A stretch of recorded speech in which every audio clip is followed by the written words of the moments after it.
台湾话，蟑螂应该安怎讲？安怎写？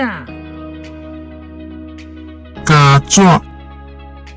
内容是从教育部台湾闽南语常用词词典引用，释义：蟑螂，昆虫名，头小下垂，身体扁平，有长丝状触角，角粗有刺，后翅呈薄膜状，折叠藏在前翅下，尾部有2条具感觉作用的尾毛，繁殖迅速，食害衣物、食品，是家居大害虫。